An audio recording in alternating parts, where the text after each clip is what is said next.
السلام علیکم ورحمۃ اللہ وبرکاتہ۔ مفتی مینک ایک ایسا نام ہے جسے بہت سارے لوگ جانتے ہیں، اور مفتی مینک اور محمد قاسم کو لے کر جو ہم نے ایک ویڈیو ریلیز کی تھی، اس پر آپ میں سے کچھ لوگوں نے سوال اٹھایا کہ سر مفتی مینک کے بارے میں بتائیں کہ آیا یہ دیوبندی ہیں، وہابی ہیں، یہ سنی ہیں، یہ کیا ہیں؟ اب مفتی مینک کے بارے میں آپ کو کچھ انفارمیشن دیتا ہوں، ان میں سے کچھ ویژول انفارمیشن ہے اور کچھ فیکچول انفارمیشن۔ ویژول انفارمیشن میں آپ دیکھیں کہ مفتی مینک کی وضاحت کن لوگوں سے مشابہت رکھتی ہے، ان کی اپیرنس آپ کو کن لوگوں کی یاد دلاتی ہے؟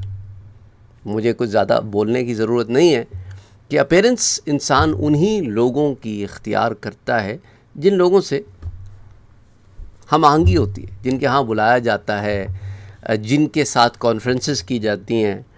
اچھا، اب آ جائیں مفتی مینک کا نام اگر آپ غور کریں تو مفتی مینک کا نام اسماعیل ہے، اور اسماعیل بن موسیٰ۔ ہمارے ہاں عموماً عام طور پہ یہ بن کے ساتھ نام رکھنے کا رواج نہیں ہے، انٹل اینڈ انلیس کوئی عرب ممالک میں پیدا ہوا ہو تو شاید وہاں کے کلچر سے متاثر ہو کے، لیکن یہ تو عرب ممالک میں پیدا بھی نہیں ہوئے۔ عرب ممالک سے باہر وہی لوگ اس قسم کے نام رکھتے ہیں جو سمجھ سکتے ہیں آپ۔ 1970s مڈ 1970s میں یہ پیدا ہوئے زمبابوے میں، ہرارے زمبابوے میں پیدا ہوئے، اور وہاں پر کافی مشہور ہیں، وہاں کے بہت بڑے مفتی ہیں۔ کچھ کانٹروورسیز میں بھی پچھلے 5-6 سال میں آئے ہیں یہ۔ ان کا نام دا 100 موسٹ انفلوئنشل مسلمس میں بھی آیا ہے، اور یہ رائل آل بیت institute for Islamic thought in Jordan نے انہیں 2013، 14 اور 17 میں اس کے اندر نامزد کیا۔ اچھا، ان کی ابتدائی تعلیم یاد رکھیں، ان کا تعلق ایک ایسی فیملی سے ہے جو گجراتی انڈین جو ہے ان فیملی ہے، وہاں سے ان کا تعلق ہے۔ ان کے پیرنٹس جو ہے وہ بھروچی وورا پٹیل کمیونٹی سے بلانگ کرتے ہیں۔ ان کے جو والد صاحب ہیں اسماعیل صاحب کے، ان کے والد صاحب بھی مولانا رہے ہیں، مولانا موسیٰ ابراہیم مینک۔ اور مفتی مینک کی اپنی حالات زندگی میں وہ بتاتے ہیں کہ بچپن میں ہمارے حالات کوئی بہت اچھے نہیں تھے، ہینڈ ٹو ماؤتھ حالات تھے، غربت کی تھوڑی زندگی تھی، بہرحال اس میں ہم پلے بڑھے، اور گجراتی اور اردو بولتے ہیں۔ پچھلے دنوں آپ لوگوں نے ان کی اردو بھی سنی ہوگی، جو ایک سوشل میڈیا پہ ایک تہلکہ مچ گیا کہ لوگوں کو نہیں پتہ تھا کہ بیسیکلی اردو بھی بول سکتے ہیں، گجراتی بھی بول سکتے ہیں۔ لوگ یہی سمجھتے تھے کہ یہ افریقہ میں رہتے ہیں تو کوئی افریقی زبان ہی بولتے ہوں گے۔ بہت سارے لوگوں کو نہیں پتہ تھا کہ یہ ایکچولی انڈین ڈیسینٹ ہیں، جو وہ انڈیا میں بہت سارے لوگ افریقہ میں بہت عرصے سے آباد ہیں، یہ ان کی اولاد سے ہیں۔ اچھا، انہوں نے انیشلی اپنے والد صاحب سے قرآن میمورائزیشن اور عربی زبان سیکھی۔ اس کے بعد یہ سینٹ جونز کالج ہرارے میں وہاں سے انہوں نے اپنا آپ سمجھ لیں انٹرمیڈیٹ پاس کیا۔ اس کے بعد یہ ریلیجس ایجوکیشن کے لیے دو اس کے اندر ریلیجس ایجوکیشن انسٹیٹیوشنز کے نام آتے ہیں۔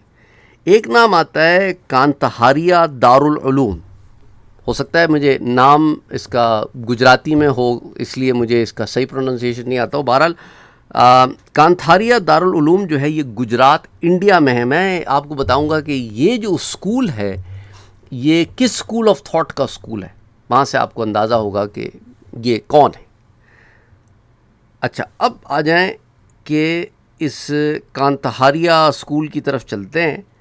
ان کی اپنی جو پیج ہے دارالعلوم darul-ulum-kantharia.com، اس پر یہ اپنی انٹروڈکشن میں لکھتے ہیں کہ اللہ کا بہت فضل و کرم ہے، 1969 میں ہم نے اس کی بنیاد رکھی، بچوں کو ہم نے مسلمان بچوں کو شریعت کی تعلیم، ایمان کی تعلیم وغیرہ سارا جو ایک ان کا انٹروڈکشن ہے۔ اس کے بعد آ جائیں ان فیکٹ سنس 1955 سے حضرت مولانا احمد اسماعیل رحمانی صاحب already had the fikr and the worry to build this Darul Uloom Arabiya Islamiyya in Kantharia۔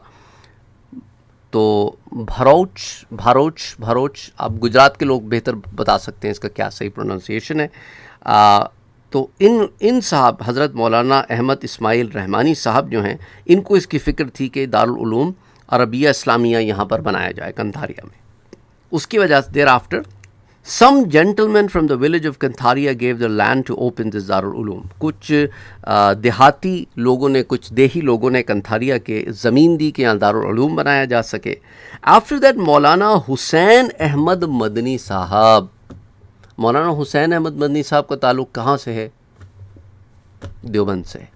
ٹھیک ہے، تو حسین احمد مدنی صاحب came and made دعا for the success of the future Darul Uloom.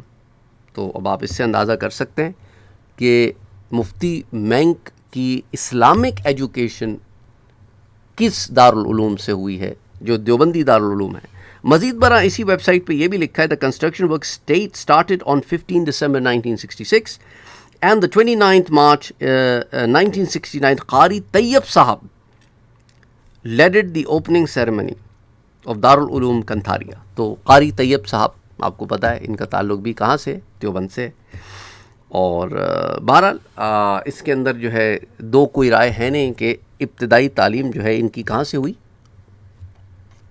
ایک دیوبندی مکتبہ فکر سے جو کہ گجرات میں بیسڈ ہے. پھر مزید برآں مفتی صاحب اپنے ہی اس میں خود لکھتے ہیں کہ انہوں نے شریعہ پڑھی ہے مدینہ یونیورسٹی سے.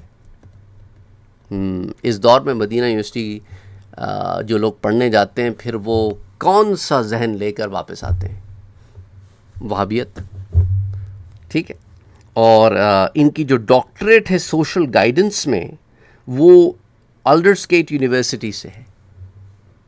تو یہ بیک گراؤنڈ ہے.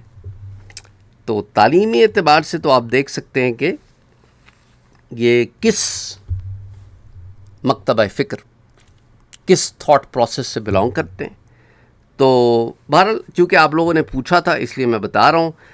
اس لیے بہت سارے لوگوں میں کنفیوژن ہے. بعض لوگ ان کو دیوبندی کہتے ہیں، بعض لوگ ان کو وہابی کہتے ہیں. وہابیوں کی ویب سائٹ پہ جائیں تو وہ کہتے ہیں ان کو نہ سنا کرو، پڑھے ہوئے وہیں کے ہیں. لیکن وہی بات ہے، یاسر قاضی والی ان کی پوزیشن ہے کہ یاسر قاضی جو ہے ان کی تعلیم بھی مدینہ یونیورسٹی میں ہوئی.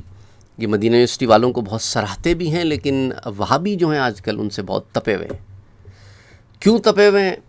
کیونکہ انہوں نے وہ باتیں کر دی جن سے وہابی منع کرتے. تو وہابیوں سے آپ پڑھ لیں اور پھر وہابیوں کے خلاف جائیں تو پھر وہابی آپ کے خلاف ہو جاتے ہیں. آپ کو بس وہی راگ الاپنا ہے جو انہیں سکھایا گیا ہے. کس نے سکھایا ہے؟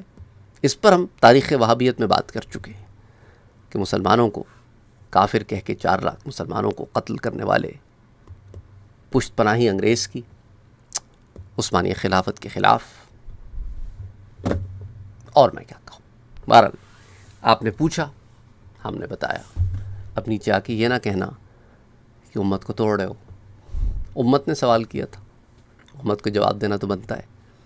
کس کو سننا ہے، کس کو نہیں سننا ہے، کون کیا ہے. Simple is that. Everything has to be clear. السلام علیکم.